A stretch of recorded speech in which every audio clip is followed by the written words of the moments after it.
Benvinguts i benvingudes a aquesta sessió inaugural de la tertúlia pedagògica dialògica a Muscles de Gegants de València. Inicien el camí 20 persones en l'any 2011, acompanyats de la mateixa persona que tenim avui amb nosaltres, que ens inspira i ens impulsa a somiar en el que any rere any ha sigut aquest espai de formació, sempre al servei de les necessitats de les escoles i les comunitats educatives. Comencem aquest curs amb il·lusions renovades, conscients dels reptes que tenim per davant i amb el mateix compromís de sempre de portar de la mà de les evidències científiques l'educació de millor qualitat als xiquets i les xiquetes del nostre territori. A continuació, tindrem una hora de conferència i després disposarem de 30 minuts de debat al que vos animem a participar. Dono ja pas a Carolina Ramos, de l'equip directiu de la comunitat d'aprenentatge Jaume I de Catarroja, que presentarà el professor Ramon Fletxa.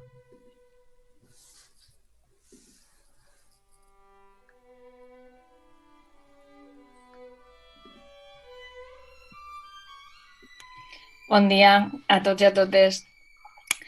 Bé, jo tinc el privilegi de presentar-vos a Ramon Fletxa. Nomenar el seu currículum en 2 minuts no és una tasca molt fàcil de fer. És pràcticament impossible. Per tant, destacaré alguna de les coses més rellevants. Ramon Fletxa és catedràtic de Sociologia i doctor honoris causa per la Universitat de West Timisoara.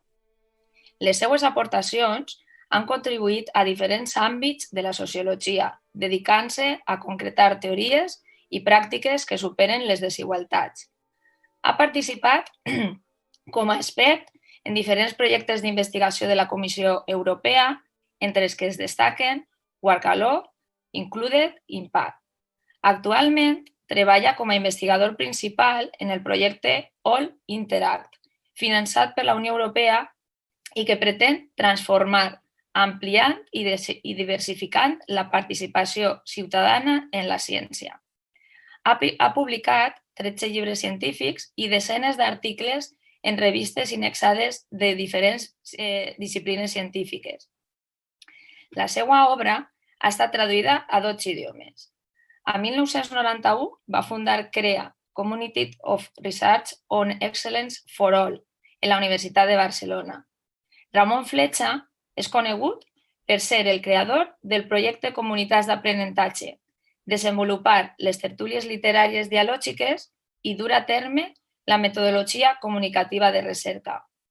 Ha rebut diferents premis de reconeixement a la seva tasca i treball, com són, entre altres, la Medalla d'Or al Mèrit en l'Educació de la Junta d'Andalusia en 2013 o el Premi Catalunya de Sociologia en 2019 per la seva trajectòria i les seues aportacions en l'àmbit de la sociologia. Què significa Ramon Fletxa per a nosaltres? La seva humanitat, carregada sempre de veritat, bellesa i bondat, i les seues paraules compartides han sigut la guia que ha donat sentit al seminari. Des dels inicis, com ha dit José Luis ja fa 9 anys, amb la seva mirada aconseguirem contagiar-nos d'eixa utopia real de crear el seminari i mantindre-lo en el temps. El seminari ens ha reencantat amb la nostra professió, tinguent un espai de formació dialògica del professorat de qualitat, basat en evidències científiques, un espai segur, ideal i màgic per a construir relacions de xarxa de treball i amistat, tot alhora. Són temps difícils, però carregats d'oportunitats, obrint portes. I com deia Ramon en un dels seus tuits, dels últims dies, la misma noche puede desembocar en un desprecio o en una emoción de infinita intensidad, segons ho mirem. Avui tenim el repte i l'oportunitat, junt amb Ramon, de no perdre l'horitzó, de continuar impregnant-nos d'evidències científiques que ens ajuden a superar les resistències i dificultats en els nostres centres educatius, en la societat, amb l'objectiu de millorar els aprenentatges de l'alumnat i, en definitiva, el que ha buscat sempre Ramon, millorar la vida de tots els xiquets i xiquetes. Sense més, vos deixo en Ramon Fletxa. Bé, moltes gràcies. Vaig a compartir pantalla. Buen día, buenos días, Egunon. Creo que, Carolina, tú me dirás, ¿se ve bien y se oye bien? ¿Sí? Perfecto. Pues vamos a hablar, conversar, porque después podréis hacer preguntas, críticas, opiniones, lo que queráis, de la creación de sentido humano, retos y oportunidades actuales de la educación. Como ya ha dicho Carolina, estamos en los momentos más difíciles de nuestras vidas. Quienes estamos aquí, de diferentes edades, pero todos y todas somos las primeras generaciones de la historia de la humanidad, como sabemos, que, por ejemplo, no hemos vivido directamente en los países de la Unión Europea, no hemos vivido directamente una guerra. Pero estamos afrontando una pandemia que todavía no sabemos cuál será el resultado final, pero sí sabemos una cosa, y es que la solución a esta pandemia, lo mismo que a otras, pues va a venir de la ciencia. Todas y todos estamos mirando a ver si las investigaciones científicas que de una forma extraordinaria está realizando la comunidad científica internacional con una colaboración extraordinaria, realmente que yo al menos no sé ver en ninguna otra institución de nuestra sociedad, pues están haciendo unos esfuerzos tremendos para intentar encontrar vacunas, tratamientos, etcétera, que nos saquen de esta situación. O nos saca la ciencia o no nos saca nadie de lo que estamos viviendo. Lo planteo también para el debate, si queréis. Muchas veces, cuando hablamos de transformación social, de crear un mundo mejor, etcétera, etcétera, miramos a otros lados, no miramos a la ciencia. Y sin embargo, sabemos que es de la ciencia de donde han venido los mejores avances que ha tenido la humanidad, de los cuales disfrutamos día a día, a veces sin darnos cuenta, y conviene que miremos más, digamos, a la ciencia, como estáis mirando en esta tertulia, en la cual leéis las mejores obras de todas las disciplinas que aportan algo a la educación y realmente pues estáis logrando contribuir a ese sentido. Vamos a comenzar por lo que es el libro que acaba de publicar el editor de The Lancet. The Lancet, como sabéis, es la revista científica de medicina top, la más importante del mundo, porque Nature y Science son más de diferentes temas. Pero The Lancet siempre ha estado enfocada en la medicina y continúa estando enfocada en ella. The Lancet jugó un papel extraordinario ya en la pandemia que hubo hace 100 años, la que, como sabéis, se denominó muy mal, pero se denominó gripe española. Las mejores publicaciones y que más contribuyeron a superar aquella pandemia fueron publicadas en The Lancet. Y ahora también The Lancet, conjuntamente con Nature, Science, etcétera, están publicando las mejores aportaciones que está haciendo la ciencia, ¿no? En este libro y en el prefacio, lo que nos dice Richard Horton, el editor de la revista, es que, bueno, pues están haciendo un trabajo extraordinario las personas de ciencia médica y, como sabéis, colaborando extraordinariamente entre ellos y entre ellas, personas de diferentes países, enfoques metodológicos, ideologías, es igual. Están trabajando realmente de una forma admirable y de acuerdo con los valores que quienes nos dedicamos a la educación pues decimos que hay que promocionar. Pero dice, mientras leíamos y publicábamos el trabajo de estos notables trabajadores de primera línea, me sorprendió la brecha entre la evidencia acumulada de los científicos y la práctica de los gobiernos.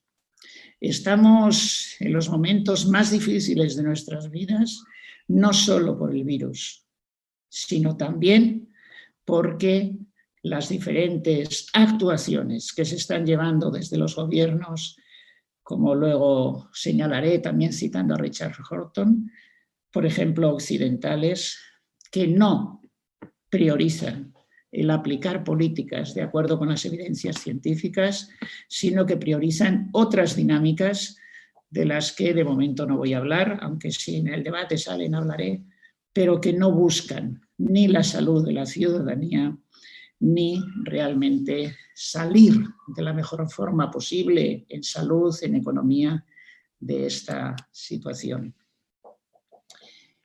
La ciencia también desde 1938 nos ha ofrecido, con la investigación que entonces se empezó en Harvard y que se ha seguido longitudinalmente hasta hoy y continúa y se publican los datos, el estudio con más datos que existe en el mundo sobre de qué depende el sentido de nuestras vidas, de qué depende la felicidad nuestra, de qué depende nuestra salud. Y una conclusión muy evidente del estudio, lo digo con las palabras del propio estudio, el mensaje más claro es que la felicidad no depende del dinero ni de la fama, sino de la calidad de nuestras relaciones. Se refieren con ello a las relaciones más cercanas, no al número de amigos que tenemos en Twitter, no, eso no cuenta, sino las relaciones de amistad, de amor, de compañerismo, entre personas muy diversas, pero que comparten unos sentimientos y unos valores conjuntos. Cuando se iniciaba ese estudio, huía del nazismo y acababa en Harvard Erik Erikson y su compañera Joan, que ella decidió asumir el apellido de su marido, Erikson, y trabajaron conjuntamente en lo que es las fases de la evolución de la vida adulta, al principio desde un planteamiento bastante psicoanalítico, añadiendo a las 5 etapas de la evolución que había establecido Freud y que iban desde el nacimiento hasta, digamos, el final de la adolescencia, añadieron en principio 3 etapas, ahora la mujer, Joan, ha añadido otra más, de nuestra vida adulta. Y concluyen muy claramente en la que podéis llamar edad de los mayores o podéis llamar tercera edad, en fin, es muy polémico todo eso, pero ahí la clave la sitúan en una contradicción, un conflicto, dicen a veces, entre integración versus desesperación. A partir de una determinada edad, que eso depende de sociedades, etcétera, podéis poner 60, etcétera, hay como una activación de cierta memoria, de la memoria a lo largo de toda tu vida. Y entonces dicen que haces un repaso de lo que has vivido y si estás contenta o contento con lo que has hecho, con lo que has logrado, entonces tienes la felicidad y la salud. Si no, eso sería la integración. Si no, sobre todo si te entra la sensación de que hay cosas de las que no has tenido durante esa vida que ya has hecho y que no te da tiempo a tener en lo que te queda de vida, entonces es lo que llaman desesperanza o desesperación. Estar en una situación o la otra marcan no solo tu felicidad, sino tu creación de sentido o tu crisis, digamos, de sentido, que influyen, por ejemplo, muchísimo en la salud. volviendo al estudio de Harvard, demuestra que las relaciones de calidad determinan, cuando tenemos ya 50 años, determinan mucho más nuestra salud el resto de la vida, después de los 50 años, que, por ejemplo, el índice del colesterol. Sabéis que en la propia pandemia y en otras enfermedades cada vez se da más importancia al apoyo de quienes son tus relaciones más cercanas, pero el apoyo también del conjunto de tu sociedad. Yo creo que eso es lo que estáis haciendo en esta tertulia y en otras que se han creado, gran parte de ellas apoyándose como a los hombros de los gigantes en vuestra propia tertulia. En marzo podríais haber dicho, bueno, ahora vienen momentos difíciles en el que no se puede hacer lo que hemos venido haciendo hasta ahora. Pero en lugar de eso, pues lo que habéis hecho es crear posibilidades a partir de las oportunidades que en estos momentos tenemos, también gracias a la ciencia. Y las estáis usando tan bien que estáis, en muchos casos, incrementando la participación en estas tertulias, como lo están haciendo muchas escuelas, que en vez de echarse atrás porque es un momento difícil, se han echado adelante y están logrando incluso más participación de las familias y la propia comunidad que antes del primer confinamiento. Pero no solo eso, estáis leyendo ciencia, estáis leyendo planteamientos realmente intelectuales, no estáis cayendo en los bestsellers que nos meten por todos los lados los medios de comunicación, no estáis cayendo en ocurrencias y eso os permite lograr unas conquistas muy grandes, no solo para vosotros y vosotras, sino también para las familias y las niñas y niños, las chicas y chicos de los centros donde estáis trabajando.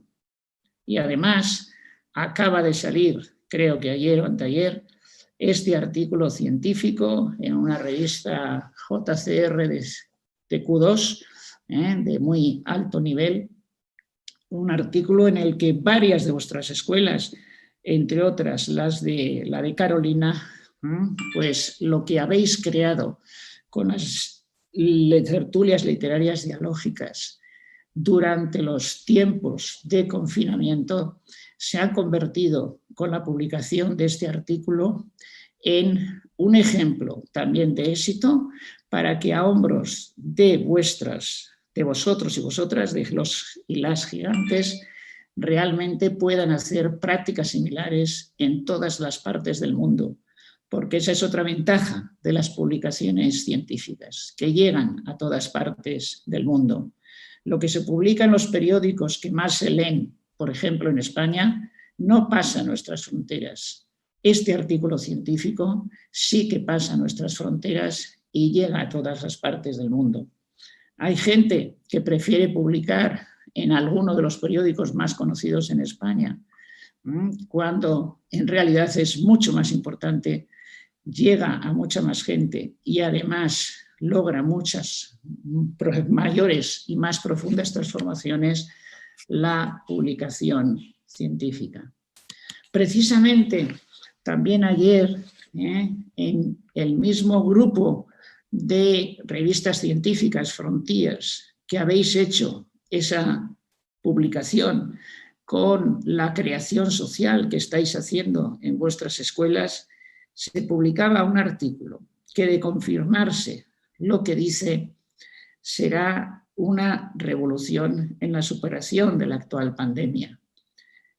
Todavía se ha publicado solo este estudio, el que veis abajo. Por lo tanto, no podemos saber si se va a confirmar o no.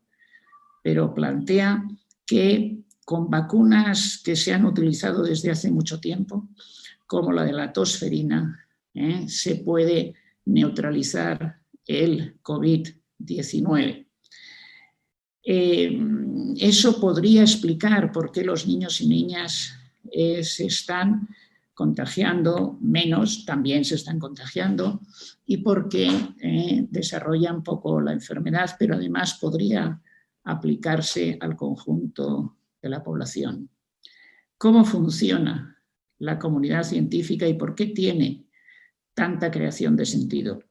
Porque ese artículo, lo mismo que el vuestro, está hoy a la base, está al alcance y está a la vista de las y los principales especialistas del mundo.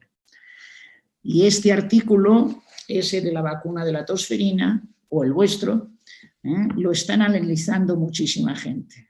Eso es lo que se llama Open Peer Review. Y si encuentran un fallo o encuentran que no es replicable, rápidamente se publicará. Fue una falsa alarma lo de ese tipo de vacunas.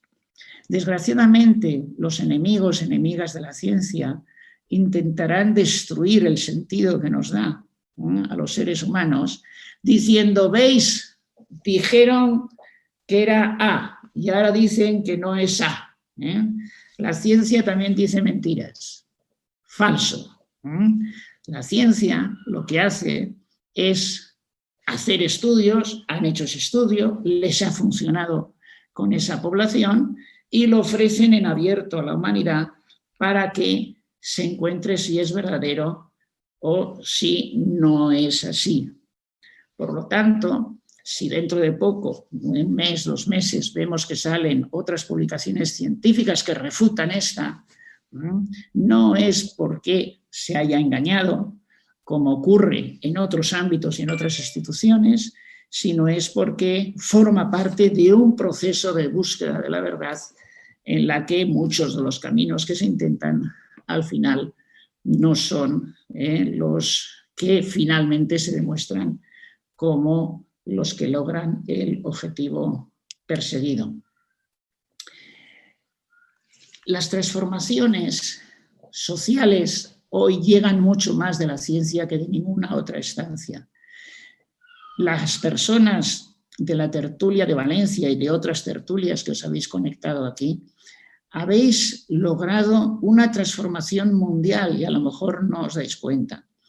Basándose también en evidencias científicas, se vio la barbaridad que era que en algunos países, como el nuestro, se estuviera dejando morir a las personas mayores con el argumento de que no ocuparan los respiradores y las UCIs que necesitaban personas más jóvenes.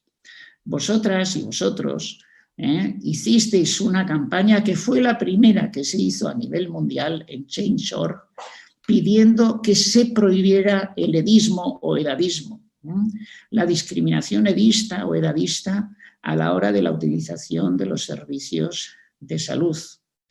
Y el gobierno español respondió a esa campaña advirtiendo que no se podía discriminar en función de su edad para el ingreso de las UCIs. Esto llegó a la Unión Europea y rápidamente la comunidad de San Egido, con intelectuales de primer nivel del mundo como Habermas, etcétera, hicieron una declaración que ya se extendió por la OMS y que hoy en día es muy criticada.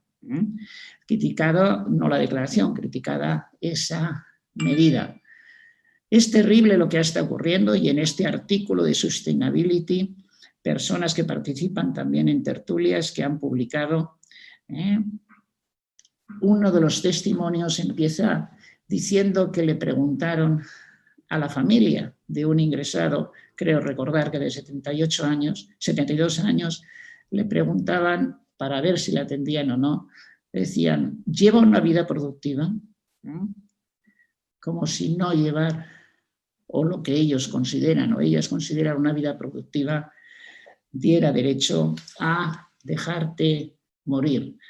Pues esas transformaciones, esa declaración inicial de Change.org no hubiera sido posible sin estar al día de las evidencias científicas como estáis en estas tertulias y no lo están quienes no leen las mejores obras y artículos científicos que ha producido la humanidad.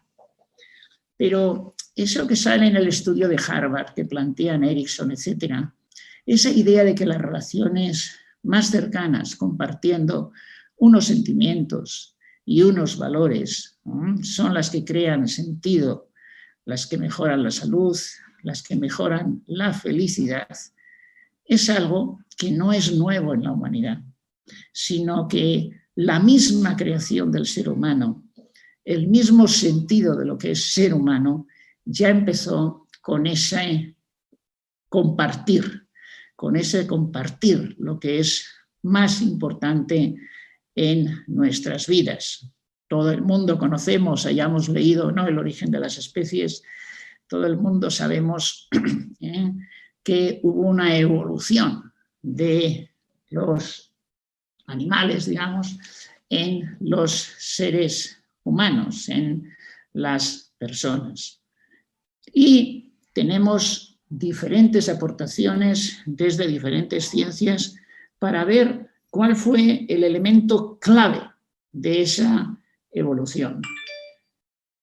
Teorías e investigaciones que, basándose en el gigante, en Darwin, han enriquecido y en parte refutado algunas de sus afirmaciones. La que es más importante en la actualidad, aunque tiene ya varias décadas, es la de George Smith. Por ejemplo, con un libro que hemos leído en este tipo de tertulias como la vuestra. Yo hablaré mucho de libros, solo de unos poquitos de los muchísimos libros que hemos leído en la tertulia intelectual dialógica desde 1991, cada 15 días en el CREA, como esta. Él señala que la clave es el paso de la conversación por gestos a la conversación por símbolos o señales. Por eso su teoría hoy en día, aunque él no utilizó esa expresión, se llama interaccionismo simbólico. ¿Qué quiere decir el paso de la conversación por gestos a la conversación por símbolos? Que lo que hizo el ser humano es cambiar el símbolo, la señal, de alguna forma, aunque no del todo, el sentido de un determinado gesto. Un ejemplo que se pone mucho es el humo. En principio, como gesto, el humo es un indicador de que hay un fuego. Pero al transformarse de animales en seres humanos, los seres humanos crearon señales, símbolos, señales de humo. Depende cómo sea ese humo, puede significar peligro, puede significar fiesta, etcétera. Lo mismo que el toque de un metal contra otro, el toque de campanas, puede ser boda, puede ser entierro o otras cosas. Ese cambio es el que dan los seres humanos y esos símbolos en Herbert Mead son siempre compartidos. No los crea ninguna individualidad, los crea el colectivo humano que decide que esa señal de humo hecha de esa manera significa un hecho y hecha de otra manera significa otro hecho. Ya concretamente en sentido, pues el principal autor es Max Weber, luego se ha mejorado mucho lo suyo, ya es de hace 100 años. Por cierto que Max Weber murió como infectado por la pandemia de la gripe española. Y entonces él situaba que la clave para el paso de animales a seres humanos estaba precisamente en el sentido. Definía la conducta animal como una conducta puramente reactiva. En cambio, la acción humana era la que a esa conducta le atribuía un sentido. Y la acción social, como acción humana característica, era la acción en la cual el sentido es compartido entre todas las personas que pertenecen a ese colectivo. Ahí está, en las teorías que veis y otras familiarizadas o digamos, relacionadas con ellas, que podemos luego discutir, porque no da tiempo a exponer todo, podemos luego debatir, son las que hoy se tienen en cuenta en las ciencias sociales y por suerte se han abandonado ya otras que han sido refutadas, como la idea que lo que produjo la evolución humana era el uso de herramientas. Es cierto que las herramientas marcan lo que es los seres humanos, pero no es cierto que esas herramientas fueran creadas por un individuo. Las herramientas son creadas colectivamente, con conversaciones por símbolos y atribuyendo sentido a lo que se hace conjuntamente y en equipo. Esa idea que está en otro de los libros que hemos leído, El origen de la familia, la propiedad privada y el Estado, de Engels, que también influye mucho en otro de los libros que hemos leído y debatido, como es El Capital, de Karl Marx, bueno, tuvo bastantes partidarios y partidarias durante mucho tiempo y hemos recibido una herencia cultural que, como veremos luego, crea problemas de sentido en nuestra actual sociedad. Relacionado con la teoría de Herbert Mead, tenemos Paulo Freire, que le da un paso más a esa teoría con lo que es su teoría de la acción dialógica, presente ya y ocupando unas cuantas páginas en La pedagogía del oprimido. Ahí ya se desarrolla más lo de Mead y se precisa qué es el diálogo. Diálogo que no se dice que tenga que ser verbal, puede ser verbal, no verbal, etc., como la clave de lo que es el sentido de ser humano, el elemento clave para la vida individual y para la vida social y para la transformación social. Pocos años después de Max Weber, Vygotsky y sus colaboradores clarificaron que la creación de sentido era siempre compartido. Cuando, por ejemplo, define, y lo habéis leído también en vuestra tertulia, en la nuestra, etcétera, cuando define, por ejemplo, que las zonas de desarrollo próximo se recorren gracias a la ayuda de los iguales más capaces y también del adulto. Es decir, el sentido no lo crea el niño o la niña individualmente dentro del aula, sino que se crea con esas ayudas. Es un sentido compartido como el que decía Max Weber. Sin embargo, Vygotsky, como sabéis, vivía en la época dominada por Stalin y se veía obligado a hacer unas citas que han creado mucha confusión después. Por ejemplo, se veía obligado a citar a Engels, con lo cual hay en la bibliografía actual, y más en la de los años 80, una, en mi opinión, aunque esto es, por supuesto, como todo, debatible, una deformación de la concepción de Vygotsky, como si él defendiera la teoría de que la evolución la produjo la herramienta y, por lo tanto, el aprendizaje lo produce el texto y la interacción del niño o la niña con el texto. Por ejemplo, en las concepciones, por ejemplo, de la lectura constructivista, etcétera, se ha defendido un Vygotsky que decía que la clave para el aprendizaje, por ejemplo, de la lectura, era la interacción del niño o la niña con el texto. La clave es lograr que ese niño o esa niña tenga una interacción de calidad con el texto que está leyendo. Luego esa interacción de calidad a veces se entendía como que sea próximo a su realidad y a su entorno, los letreros de las tiendas, etcétera, etcétera, ¿no?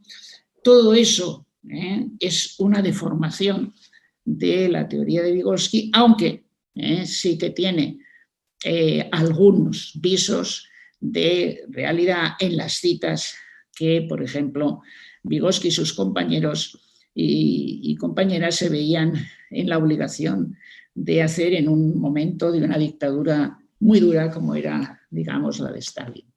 Contrariamente a eso, en nuestra concepción de aprendizaje dialógico, de Paulo Freire, nuestra, etcétera, y que veréis en Compartiendo Palabras, lo que se rescata es un Vygotsky, en nuestra opinión el Vygotsky real, que dice que la clave no es la interacción del niño o la niña con el texto, sino la clave es la interacción de las personas entre sí, comentando el texto.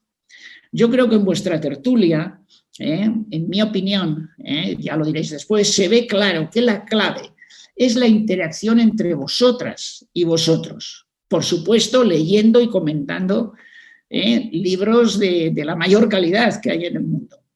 Pero la clave no es cada uno y cada una de vosotras leyendo el texto, que también, sino que es comentándolo con las demás personas con las que os reunís, el texto que habéis leído todas vosotras o todos vosotros.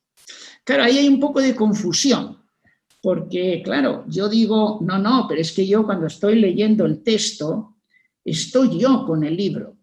Sí, pero no estás solo, como bien explica Herbert Mead, o por citar otro autor, también presente en nuestras lecturas, Batkin, con la idea de la imaginación dialógica, en la que demuestra que cuando estamos leyendo un libro, lo leemos desde todos los libros que hemos leído anteriormente y desde los comentarios que hemos hecho con esos libros. Es decir, que cuando uno de vosotros o vosotras estáis leyendo un nuevo libro para comentar la tertulia, tenéis dentro de vosotras, en vuestro interior, como demuestra Herbert Mead, a todas las demás personas de la tertulia, otros libros que habéis leído con ellas y otros comentarios que habéis hecho con ellas.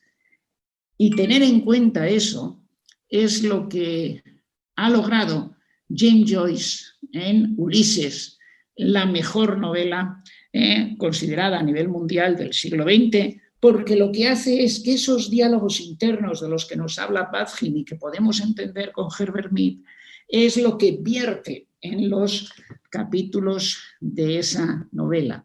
Es el habla interna de una persona normal que nos configura como seres humanos. Aunque yo esté reflexionando individualmente, estoy reflexionando con mi habla interna, con todas las personas con las que me he relacionado de forma cercana, por ejemplo, con vosotros y vosotras.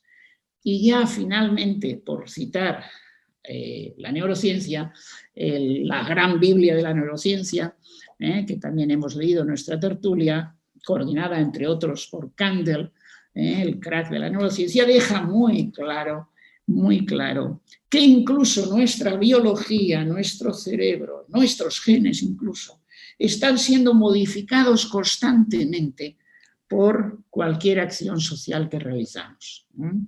La idea de que tenemos una base biológica sobre lo que se edifica lo social queda totalmente destrozada por las investigaciones, entre otras actuales de la neurociencia, que demuestran que lo social cambia constantemente nuestra biología. Pero lo mismo que hay creación de sentido, hay pérdida de sentido y desencanto, hasta el punto de que Max Weber, en la Primera Guerra Mundial, el alemán, el otro gran sociólogo de la época era francés y estaban los dos países en guerra, pues la verdad es que cayó en un pesimismo, digamos, muy grande y veía en la sociedad una gran pérdida de sentido y una gran pérdida de encanto, un gran desencanto. Él lo relacionó mucho con la instrumentalización que de las personas hacían el Estado, bueno, él decía la empresa capitalista y el Estado moderno.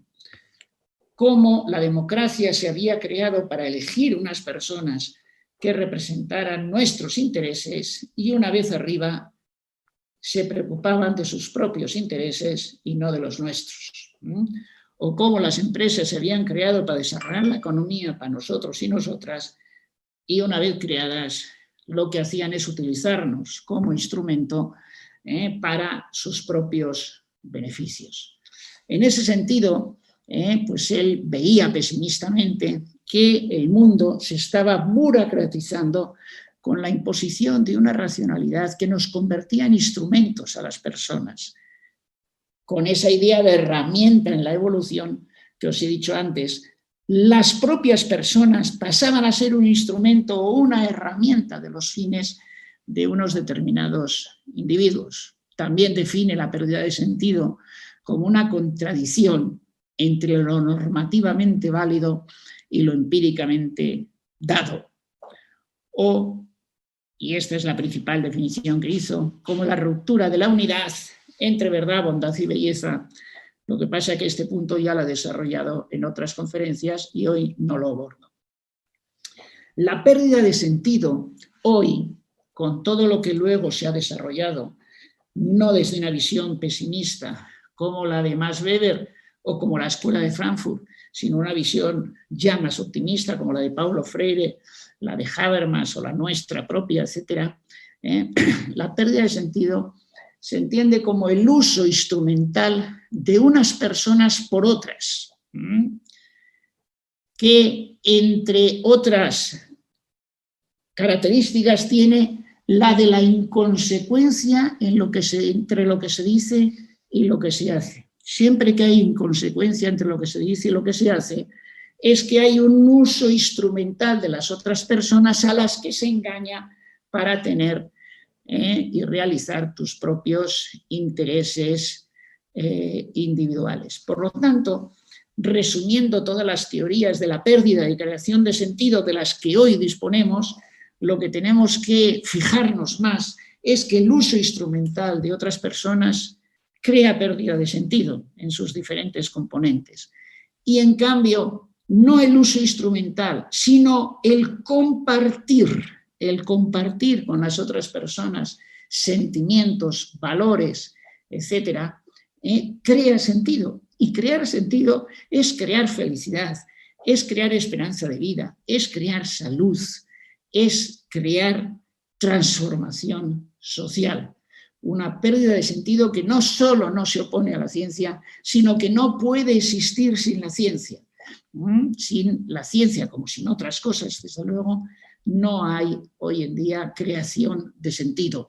Para crear sentido hoy la humanidad tenemos que demostrar que compartiendo, como estamos compartiendo la ciencia, realmente vamos a solucionar el problema de la pandemia y a pesar de las pérdidas humanas que en estos momentos estamos teniendo de forma terrible, vamos a salir adelante gracias a haber compartido ese esfuerzo científico y esos descubrimientos científicos. Pérdida de sentido es esto, por ejemplo, que haya evidencias científicas clarísimas y que luego no se nos proporcionen o se nos proporcionen a través de los medios de comunicación las afirmaciones contrarias a lo que son las evidencias científicas. Nos crea crisis de sentido, incluso desconfianza en la ciencia, y movimientos negacionistas, terraplanistas, etcétera, etcétera, por identificar la ciencia no con lo que es la ciencia y sale en Lancet, sino con lo que intermediarios instrumentales que nos instrumentan nos dicen que son esas evidencias. En ese sentido, como dice también Richard Horton, las democracias occidentales no escucharon esas advertencias. El 17 de enero se sabía a través de China, de Corea del Sur, exactamente las evidencias y lo que había que hacer. En las democracias occidentales eso se obvió, no se quiso escuchar, estaban en otras cosas. Esto no supone ninguna postura antidemocrática de Richard Horton. No es lo puesto en la cita, pero lo podéis consultar. Eso lo dice después de una crítica feroz a la dictadura china.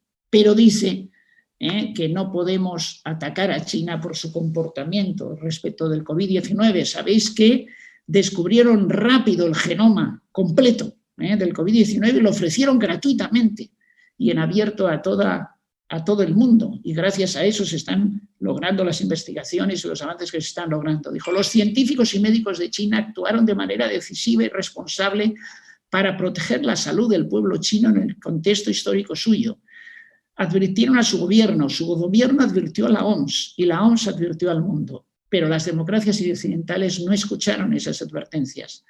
Hay preguntas para que tanto el gobierno chino como la OMS respondan. Es cierto que hay cosas que todavía no nos han clarificado, pero culpar a China y a la OMS por esta pandemia global es reescribir la historia de la COVID y marginar, en mi opinión, ocultar los fallos de las naciones occidentales. Pero hay muchos usos instrumentales que están sufriendo nuestros alumnos y alumnas, que está sufriendo también el profesorado, los investigadores e investigadoras. Vamos a ver solo alguno de ellos como introducir a un posible debate sobre los comportamientos que crean pérdida de sentido y cómo se superan esos comportamientos para crear sentido. Uno es sustituir la ciencia por los expertos. ¿Cuántas veces estáis y estamos leyendo y escuchando los expertos dicen? ¿Qué expertos? ¿De dónde se lo sacan? Claro, luego vamos a Lancet, vamos a Nature y vemos que es mentira, que la ciencia no dice eso. También lo sufrimos en educación. Los expertos en educación dicen lo contrario a lo que dicen las revistas científicas y lo que dice la ciencia educativa. Cada vez que se nombren los expertos dicen, se está rompiendo el sentido, se está quebrando la confianza social en las propias personas. Y la gente dice, pero estos expertos que ahora nos obligan a la mascarilla son los mismos que antes decían que era conveniente, no obligaban. Y eran los que antes decían que no era conveniente y los que antes decían que no había que utilizarla porque era peligrosa. Y dicen, no se aclaran los científicos. ¿Cómo que no se aclaran las personas de ciencia? Lo que pasa es que estos expertos hacen otra cosa. Llaman ciencia a lo que es, lo que quieren que digan, quienes les pagan, quienes les nombran o quienes les mantienen en los cargos. Eso está creando una crisis de sentido tremenda entre la población y facilitando pues, los movimientos negacionistas pues, en todo Occidente. Otra cosa que crea mucha pérdida de sentido y que incluso gente que se llama freiriana ha llegado a producir es llamar diálogo al adoctrinamiento. Es decir, yo quiero hacer un aprendizaje dialógico o quiero hacer una educación dialógica basada en el diálogo. ¿Para qué? Para lograr que todo mi alumnado vea y las familias que mi ideología es la mejor. Eso no es diálogo, eso no es democracia. Porque la democracia tiene como componente imprescindible el pluralismo. Donde no hay pluralismo ideológico, no hay democracia. Y esto, vamos, lo criticó muchísimo Paulo Freire ya en vida, pero desgraciadamente se sigue dando. Quiero el diálogo para que se vea que los míos siempre tienen razón y los otros siempre están equivocados. Es un adoctrinamiento muy grave, más grave cuando se hace con menores de edad, cuando se hace con menores de 18 años. El diálogo no es para convencerles de mis ideas. El diálogo es para que aprendan a respetar las diferentes ideas que hay en todo colectivo humano, a no ser que se reprima ese pluralismo con algún tipo de represión. Ese es el objetivo del diálogo. Enseñar a defender la expresión de las ideas contrarias a las mías, tanto como las mías, no al revés. Esa es la acción dialógica que defendió y escribió Freire y que crea sentido, mientras que el adoctrinamiento destroza el sentido y fue muy criticado también por Paulo Freire y otras muchas autoras y autores. También crea crisis de sentido llamar feministas a mujeres que ejercieron y defendieron la pederastia. No, la creadora del feminismo fue Simone de Beauvoir y es mi referente. Vamos a ver, ¿tú estás en contra de la pederastia? ¿Tú sabes que fue apartada de la docencia condenada por pederastia? ¿Tú sabes que fue de las que promovió el escrito ese sobre la pederastia, de ese que hizo pederastia con una niña que hoy ha escrito el libro de consentimiento. Claro, la gente ya no se aclara. Dice, o sea, que los y las feministas defendéis a pederastas. No, o sea, no puede ser. O sea, eso crea una pérdida de sentido y una crisis de sentido enormes cuando hay tantas y tantos feministas que siempre han combatido la pederastia y todo tipo de delito sexual con gran valentía, y no les citamos a esas y a esos, y citamos a otra cosa que crea muchísimo pérdida de sentido y crisis de sentido: criticar un comportamiento cuando lo tienen las opciones políticas de las que estás en contra y callar cuando los tienen los tuyos.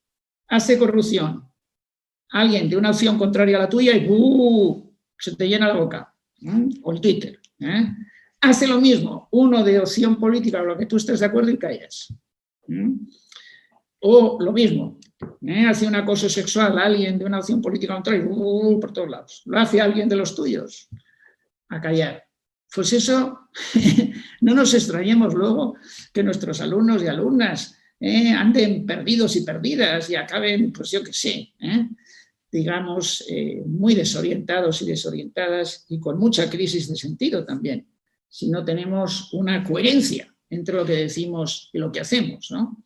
Si usamos lo que decimos y las propias palabras como un instrumento para manipularles y no como una vía de interacción, de comunicación, en el sentido de Herbert Mead, Vygotsky, Habermas, Paulo Freire, etcétera, ¿no? Hay manifestaciones contra la pena de muerte, contra la violencia, por la paz, y ves cantidad de camisetas con las fotos de gente que ejerció la pena de muerte, pero en plan masivo. Es que es imposible que eso logre creación de sentido y transformación social. ¿Estás en contra o estás a favor? Bueno, es que si lo hacen los míos estoy a favor. Y si lo hacen los contrarios, entonces estoy en contra. Bueno, vale, pues entonces es imposible. No creas sentido en tu alumnado. No creas sentido ni creas transformación social, por mucho que tú digas. A lo mejor creas algunos partidarios de seguir matando a los adversarios, pero desde luego no un otro mundo posible y una mejor. Sabéis, y hemos en CREA realizado una tesis sobre eso, que el engaño de quienes consideras tus amistades o tus amores es una de las cosas que más pérdida de sentido crea y que está en la base de la mayoría de suicidios de gente joven, por ejemplo, no solo joven, pero bueno, de gente joven, ¿no? O ese ligue que incluye el desprecio, que incluye que luego te llamen guarra y que cuando tienes 12 años toda tu escuela, todas tus amigas, etcétera, están obligándote a que lo tengas, y diciéndote a lo mejor, a veces tu propia profesora, es que eres demasiado racional, un acoso permanente, un discurso coercitivo. Eso destruye para siempre el sentido de muchas niñas y niños de 12, 13 y 14 años. Hay que acabar con eso ya. Hay que acabar, y quien llame libertad a eso está diciendo una mentira como una casa. Eso no es libertad, eso es sumisión, es volver a la época feudal. Te tienes que someter a determinadas personas y a determinados comportamientos. Crea mucho, vamos, si el sentido humano hemos visto cómo surgió, y de compartir y alejarnos de lo que era la vida de la selva, el reaccionario retroceso a la etapa de la selva, el reivindicar la parte animal que tenemos las personas. O sea, no hay afirmaciones más reaccionarias, no han existido, ni en la extrema derecha más reaccionarias que esas. Reaccionaria en el sentido de reacción a lo que ha sido el avance de la humanidad, volver a la etapa de todos contra todos, de cada uno, cada una, luchar por sus intereses y utilizar a los demás, incluso llamando a veces amistad, a los demás para los propios objetivos. Bueno, tener como referentes críticos autores que defendieron la pederastia y la violación, como Foucault que fue un gran militante de defender la despenalización de la violación y la pederastia, y hay gente que dice que era un autor crítico. No se entiende nada. O sea, la gente es que está muy despistada, muy desorientada por todos estos errores tan elementales que nadie que haya leído un poco y haya debatido lo que lee puede caer, a no ser que tenga mala intención, ¿no? Por no decir, la gente dice estoy contra la violencia de género y luego callan ante los acosos sexuales que hay en su entorno o incluso hacen acoso sexual de segundo orden contra quienes realmente están apoyando a las víctimas. Todo lo que hacemos, comunidades de aprendizaje es lo que más conocéis, lo que estáis haciendo, crea mucho sentido. Y vamos a ver en citas de los grandes autores del mundo actuales, vamos a ver por qué crea sentido. No os pongo la cita de Judith Butler porque ya la he puesto en muchas conferencias, ¿no? Sobre cómo cambió el sentido de su feminismo en 2011 cuando tuvo los debates con Lidia Puigvert y con una bisabuela analfabeta del barrio de la Mina, la tía Emilia. Marshall Gans, el profesor de la Kennedy School de Harvard, que diseñó la primera campaña de Obama, con la cual Obama ganó a todo el aparato del Partido Demócrata y logró ser el candidato y finalmente ganó. Quisiera agradecer mucho a CREA que realmente están poniendo en práctica lo que enseñan, coherencia. No se puede decir una cosa y hacer otra. Bueno, se puede, pero entonces rompes el sentido. Para crear sentido hay que hacer lo que se dice y hay que decir lo que se hace. Él seguía y no se encuentra eso todos los días, etc. Vamos a ver, Kassen, Courtney Kassen, compañera de Jerome Brunner, de trabajo de Jerome Brunner en Harvard muchos años. Al entrar en la comunidad de aprendizaje Virgen de Montserrat de Tarrasa, dice, hasta hoy tenía la teoría, ahora he conocido un lugar donde eso ya pasa. La teoría está con la práctica. Ulrich Beck, después de Habermas, el sociólogo europeo más importante que ahora desgraciadamente ha fallecido, sobre el libro Teoría Sociológica Contemporánea, del cual uno de los 3 autores es Jesús Gómez Pato. Dice, escribió, se trata por lo tanto de un libro dialógico, en sentido múltiple, que saca de su pasividad a quien lo lee y le invita a una colaboración activa y a la réplica. Sin conocimientos teóricos, los problemas prácticos se presentan más difíciles e imposibles de solucionar. Esa es la convicción que trasluce ese libro, que combina la investigación rigurosa con los hechos e incluso con la pretensión de una utopía dialogante. Hace 30 años en las universidades españolas, por ejemplo, en las facultades de educación, de sociología, etc., se consideraba que una persona era o práctica o teórica. Si una persona estaba en la práctica, ya se decía que no podía ser teórica. Incluso si presentaba una tesis doctoral, decían, bueno, es que es una maestrilla, ha hecho lo que ha podido, se entendía verbal. Hemos roto con eso.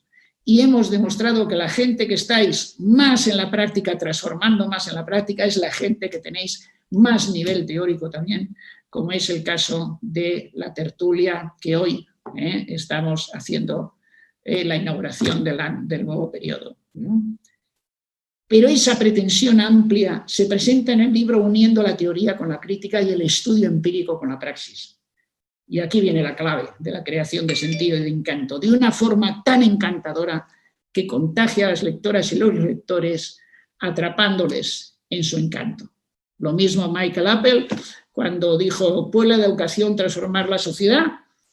Pues buscó qué sitios había en el mundo y encontró comunidades de aprendizaje como uno de ellos. O Alain Touraine, diciendo sobre el compartiendo palabras, cómo a veces el conocimiento va de abajo arriba y no de arriba abajo. Quien quiera aprender teoría, que vaya a una tertulia como la vuestra. Se aprende mucha más teoría ahí y más práctica que en cualquiera de nuestras universidades, de las universidades de nuestro entorno. O como este mismo miércoles,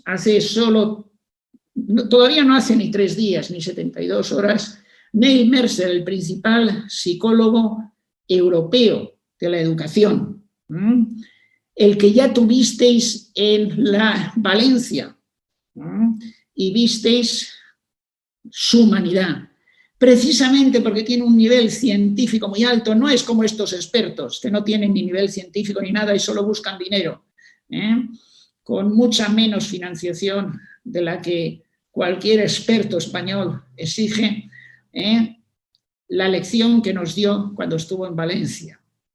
Pero precisamente el miércoles, en una tesis doctoral de Andrea, una gitana y amazigh, que en la dedicatoria de su tesis decía a sus familiares: gracias por los días que no habéis comido para darnos a nosotras un plato. Y que sin embargo se ha convertido en una brillante investigadora que desde su ejemplo va en una comunidad de aprendizaje colaborando, logrando que otros niños y niñas, siendo pobres, siendo inmigrantes o siendo gitanos o gitanas, puedan tener las mismas oportunidades educativas que hemos tenido otras personas, y desdiciendo los estereotipos desde los que se mira como si fueran a fracasar y se provoca su fracaso este tipo de niños y niñas. Neil Mercer quedó alucinado. Dijo: quiero destacar cómo has recogido el tema de las familias, que sabemos que es importantísimo implicarles, y nosotros en nuestro trabajo, aquí se refiere en Cambridge, es profesor emérito de Cambridge, no lo hemos conseguido. Como sí lo han hecho otros como Ramón y Rocío, y tú lo has recogido y has ampliado.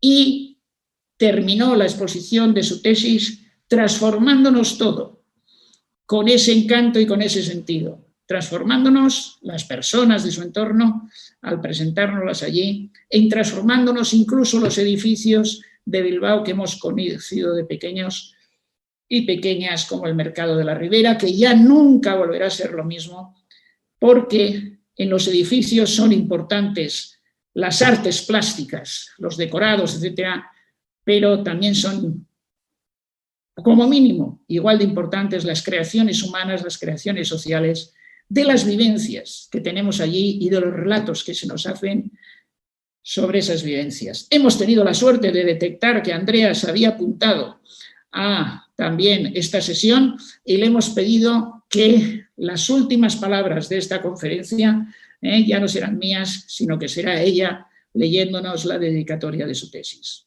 Andrea, cuando quieras. Gracias, Ramón. Érase una vez una persona especial que dedicaba incansablemente sus días a lograr que el mundo fuera más bonito, más verdadero y más bueno. Desde Bilbao hasta el infinito, luchaba porque todos los niños y niñas del mundo pudieran conservar y aumentar el mágico brillo en los ojos con el que todos y todas nacemos, pero que a veces las injusticias apagan. A su paso, regalaba conversaciones que mejoraban la vida de personas muy diversas y de muchas personas. También la mía. Hoy hace 3 años de aquella conversación en el Mercado de la Ribera, cuando me dibujaste el mapa de los sueños posibles. Además, me enseñaste que lo que nos hace raros es en realidad lo que nos hace especiales.